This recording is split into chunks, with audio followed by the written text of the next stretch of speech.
Good morning আর welcome to Bangaliyana in Poland. গলাটা একটু ধরা ধরা আছে, সর্দি লেগেছিল। এখানে এখন খুব ওয়েদার চেঞ্জ হচ্ছে, এই আজ গরম তো কাল ঠান্ডা, তাই জন্য বাড়ির সবারই মোটামুটি একটু ঠান্ডা লেগেছে। উইকেন্ড প্রায় আসতে চলেছে, তাই মনের মধ্যে হালকা একটা খুশি আছে। আজকে আর কালকেটা কাজ করি, উইকেন্ড চলে আসবে। কিন্তু যখনই সোশ্যাল নেটওয়ার্ক বা নিউজ খুলছি, তখনই যে হাহাকারটা লেগে আছে আমার শহরে, সেটা আমাকে খুব একটা খুশি দিচ্ছে না। সারাক্ষণ মনটা, চিন্তাটা ওদিকেই পড়ে আছে, সুবিচার হবে তো, সব কিছুর অপেক্ষায় আমরাও এখানে আছি। তো এখানে মা বাবা আসার তো একটা আলাদাই খুশি আমাদের সবার মধ্যে আছে। এখন দাদুকে পেয়ে, মানে গুগল দাদান বলে বাবাকে, দাদানকে পেয়ে সেই ছোটবেলা থেকেই গুগলের দাদানের সাথে ফুটবল খেলার একটা প্র্যাকটিস ছিল। আমার বাবা একটা সময় খুব ভালো মাপের একজন প্লেয়ার ছিল, ফুটবল প্লেয়ার। আর বাবাকে যখনই দেখতাম ছোটবেলায়, শুধু ফুটবল না, ক্রিকেট, ব্যাডমিন্টন, মানে যেই স্পোর্টসেই বাবা যেত সেটাতেই এক নম্বর। আমি অবাক হয়ে যেতাম, ভীষণ ভালো লাগতো, ভীষণ গর্ববোধ করতাম। আমাদের বাড়িতে বাবার খেলার দরুন পাওয়া প্রচুর ট্রফি আছে, আর প্রচুর নিউজ পেপার কাটিংসও আছে, যেখানে বাবা বড় বড় প্লেয়ারদের সাথে, এমনকি কপিল দেবের সাথেও ক্রিকেটের ফটো আছে। সেগুলো মাকে এবার আনতে বলেছিলাম, কিন্তু আসলে এত জিনিসপত্র হয়ে গেছিল, তো মা আর ওটা এনে উঠতে পারেনি। কিন্তু আমি যদি পরের বছর ইন্ডিয়া যাই, আমি ওখান থেকে আপনাদের নিউজ পেপার কাটিংগুলো দেখাবো। এগুলো শেয়ার করতে আমার খুব ভালো লাগে।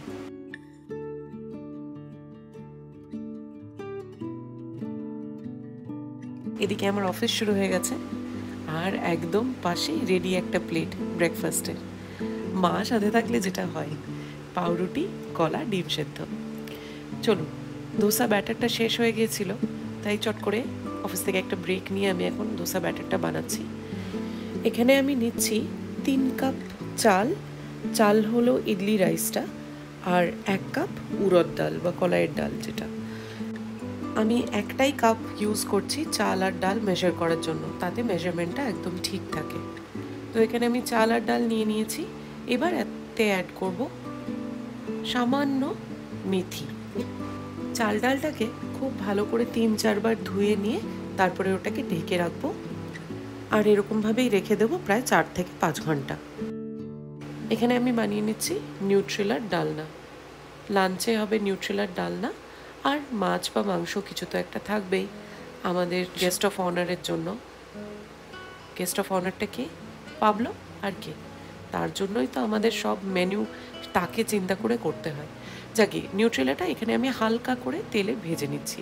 এই যে তেলে যে ভাজলাম, তার আগে কিন্তু আমি গরম জলে নিউট্রেলাটাকে নুন দিয়ে গরম জলে সোক করে নিয়েছিলাম। তারপরে গরম জলটা একদম টিপে টিপে বার করে ওটাকে হালকা করে তেলে ভেজে নিচ্ছি। তেলে যখন ভাজছি হালকা করে এখানেও আমি নুন দিয়েছিলাম। নিউট্রেলাতে কেন আমার যেন মনে হয় যে নুন আর মশলা ঢুকতে বড্ড চাপ, তাই জন্য একটু আমি, মানে প্রত্যেকটা স্টেপেই এখানে হালকা করে আমি মশলা আর নুন দিতে থাকি। নিউট্রেলাগুলো হালকা করে ভেজে তুলে নিয়ে তারপরে আবার একটু কড়াইতে তেল দিয়ে এবার গোটা গরম মশলা, শুকনো লঙ্কা, তেজপাতা, জিরে এগুলো দিয়ে বাকি মশলাটা দেবো।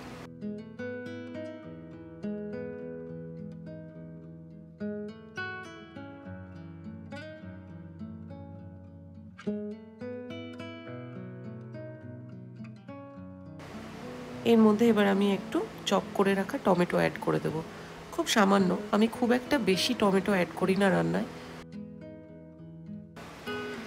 এবার সব এখানে রেগুলার মশলা, যেমন জিরে গুঁড়ো, ধনে গুঁড়ো, হলুদ, কাশ্মীরি লঙ্কার গুঁড়ো সব অ্যাড করে ভালো করে মশলাটাকে কষাবো।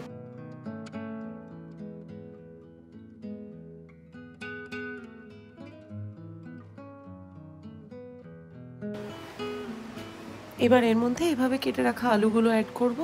আলুগুলো না, অনেকটা ডিমের ডালনায় যেরকম আলু দেওয়া হয় সেরকম, তার থেকে একটু ছোট সাইজ করলে মন্দ হয় না।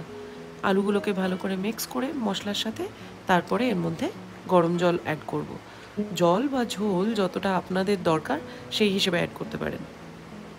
ও হ্যাঁ, স্বাদ মতো নুনটা অ্যাড করতে ভুলবেন না যেন।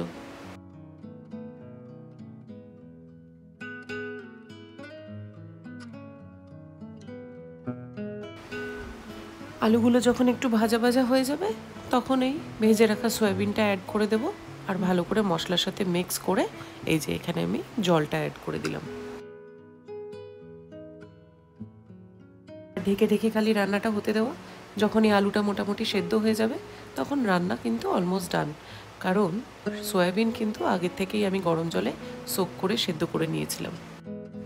এবার বাঙালি রান্নায় যেটা একদম শেষে দেওয়া হয় সেটা হলো ঘি আর গরম মশলা। নিউট্রেলার ডালনা একদম রেডি। ওদিকে গোগল আজকে দাদানা দিদুনকে নিয়ে একটু বেরিয়েছিল এখানকার বাস আর ট্রাম দেখাতে, একটু ঘুরেও এসেছে। এই যে দেখুন ফটো তুলে পাঠিয়েছিল আমাকে।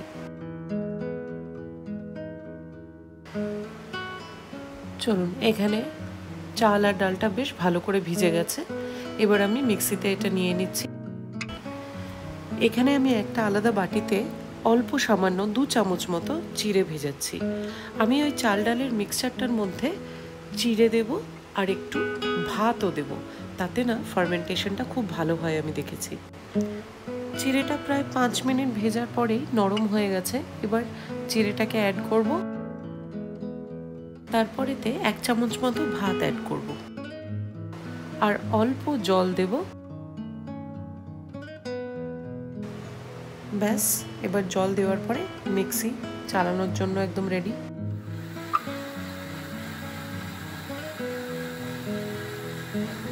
এখানে আমি আপনাদের হাতে দেখিয়ে দিচ্ছি কিরকম হবে কনসিস্টেন্সিটা। এরকম একদম মিহি হয়ে যাবে তখন আমি মিক্সিটা বন্ধ করব। আপনি দেখতেই পাচ্ছেন আমি কিরকম কনসিস্টেন্সিটা রেখেছি।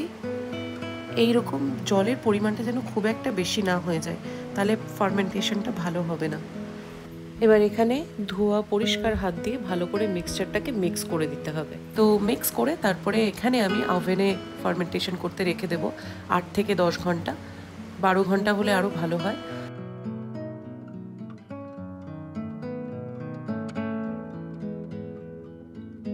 আজ রাতে ডিনারে কোনো বেশি রান্নাবান্না নেই। আজকে আমরা এখানে ডিম সেদ্ধ করছি হচ্ছে, আর এখানে মা আলুর চোখা বানাচ্ছে।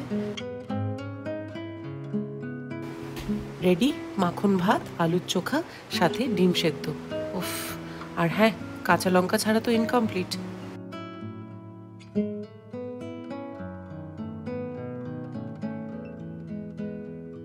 গুড মর্নিং বন্ধুরা, আজকে চলে এসেছি নেক্সট ডেতে। ধোসা ব্যাটারটা বার করলাম ওভেন থেকে, দেখি কেমন ফার্মেন্টেশন হয়েছে। অলরেডি দেখেই বুঝতে পারছেন আপনারা ব্যাটারটা ফুলেছে অনেকটা ফার্মেন্টেশনে। এবার দেখি একটু হাতা চালিয়ে, হ্যাঁ এই যে দেখুন, এই যে এরকম ভেতরে এরকম টেক্সচারটা যেটা এসছে পুরো ভালো করে ফার্মেন্টেশন হয়ে গেছে, দেখতেই পাচ্ছেন। এবার এখান থেকে আমি অল্প অল্প ব্যাটার নিয়ে ধোসা বানাবো। চলুন একটা ধোসা বানিয়ে ফেলি।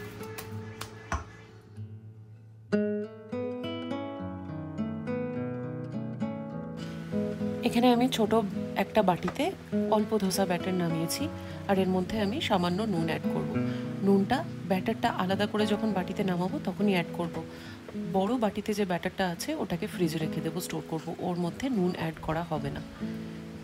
পুরো ধোসা ব্যাটারের যে পোর্শনটা তৈরি হয়েছে সেখান থেকে অল্প করে নিয়ে নিয়ে আপনাদের যেরকম প্রতিদিন দরকার হবে বার করে নিয়ে ইউজ করতে হবে।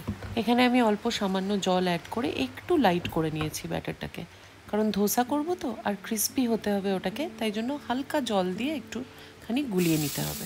ধোসা একবারে ভালো করে ওঠার জন্য ফ্রাইং প্যানটা, যেটা তাওয়াটা যেটার মধ্যে ধোসা করছি, সেটা কিন্তু খুব ইম্পর্টেন্ট, সেটা টেম্পারেচারটা। তো প্রথমে একদম আমরা ফুল হিটে দিয়ে দেবো, তারপরে জল ছিটিয়ে ওটা টেম্পারেচারটা সাডেন একটা ঠান্ডা হবে, তখন আমরা ধোসা ব্যাটারটা ছাড়বো। তারপরে যখন একটুখানি ধোসা ব্যাটারটা কুক হবে তখন তার মধ্যে সামান্য অয়েল দেব। আর আমি দুদিকটাই কুক করি, কেউ কেউ আবার সফট ধোসা পছন্দ করে, তো তখন আপনারা একদিকটাই করতে পারেন। ব্যাস, ধোসা রেডি। আজকে ধোসার সাথে সাথে একটু বানাচ্ছি ফ্রেঞ্চ টোস্ট। আমাদের সবারই খুব প্রিয়, কিন্তু আমি জানতাম না যে এটা পাবলোও খুব পছন্দ করবে। ওর জন্য তো ধোসাই বানানো হয়েছে, বাট এটা বানানোর পরে দেখি ও বেশ ভালোই ফ্রেঞ্চ টোস্ট খেলো। আসলে আমি ফ্রেঞ্চ টোস্টটা যখন বানাই তখন একটু দুধ অ্যাড করি ডিমের যে গোলাটা হয় সেটাতে, আর কোনো পেঁয়াজ ঠেয়াজ আলাদা অ্যাড করি না, তাই জন্যই হয়তো ওর ভালো লেগেছে।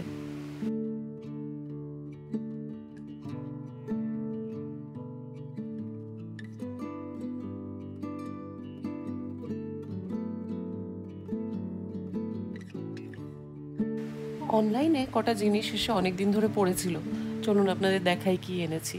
তো এখানকার আলমারিগুলো না, যেগুলোতে আমাদের জামা কাপড় থাকে, সেগুলো যেরকম আমাদের ইন্ডিয়াতে টিপিক্যাল আলমারি হয় তাক তাক করা, সেরকম থাকে না। একটা তাকের থেকে আরেকটা তাকের অনেকটা ডিস্টেন্স। তো পাইল আপ করে জামা কাপড় রাখলে বারে বারে সেই যে পুরো পাইলটা সেটা নষ্ট হয়ে যায়, প্রতিদিন জামা কাপড় বেরোয়। তাই জন্য আমি প্রচুর অর্গানাইজার এনেছি সেই আলমারির ভেতরগুলোকে অর্গানাইজ করব বলে। এই এক একটা অর্গানাইজার আমি বেশ 4-5টা করে এনেছি। 3টে সাইজ আছে এটার মধ্যে, একটা স্মল, একটা মিডিয়াম, লার্জ। তো জামা কাপড়ের টাইপ অনুযায়ী আমি এগুলোকে অর্গানাইজ করে রাখবো। সামনে আমার একটা বড় ছুটি আসছে, মারা এসেছে তাই ছুটি নিয়েছি একটু। সেই ছুটিতে এইসব কাজগুলো হবে। জানি না, প্রতিবারই আমি ভাবি যে ছুটিতে এই কাজগুলো করব, জমানো কাজগুলো আর জীবনে কমপ্লিট করতে পারি না। এটা আমি এনেছি 2টো থালা আর 2টো গ্লাস ঠাকুরের আসনের জন্য। এটা আমার এক্সপেকটেশনের অনেক উপরে এসছে, আমি এতটা ভালো এক্সপেক্ট করিনি। সত্যি খুব সুন্দর দেখতে, জানি না ক্যামেরাতে কতটা ভালো দেখাচ্ছে, বাট আসলে কিন্তু এই থালাগুলো খুব মিষ্টি দেখতে। আর এই যে গ্লাসগুলো, ছোটো ছোটো থালা গ্লাস, কি মিষ্টি লাগছে না দেখতে, আর বেশ ভারীও আছে, কোয়ালিটিটা খারাপ না। আর এখানে আমি এনেছি আমাদের সব বেডসাইড টেবিলগুলোর জন্য কিছু এক্সটেনশন কর্ড, খুব কাজের জিনিস এগুলো।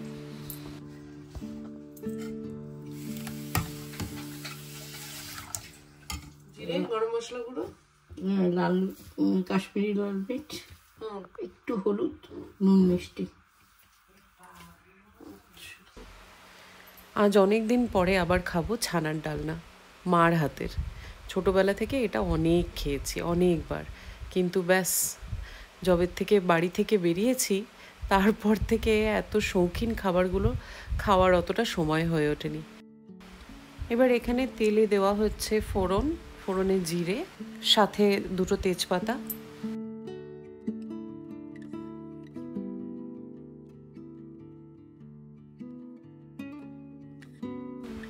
এবার এখানে দেওয়া হচ্ছে গোটা গরম মশলা, দারচিনি, এলাচ, লবঙ্গ।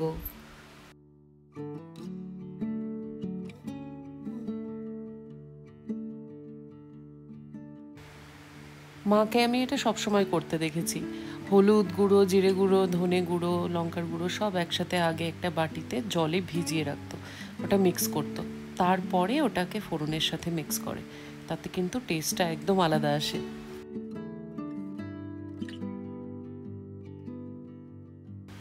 মশলাটা ভালো করে ভাজা হয়ে গেলে পরে আলুটা অ্যাড করা হবে।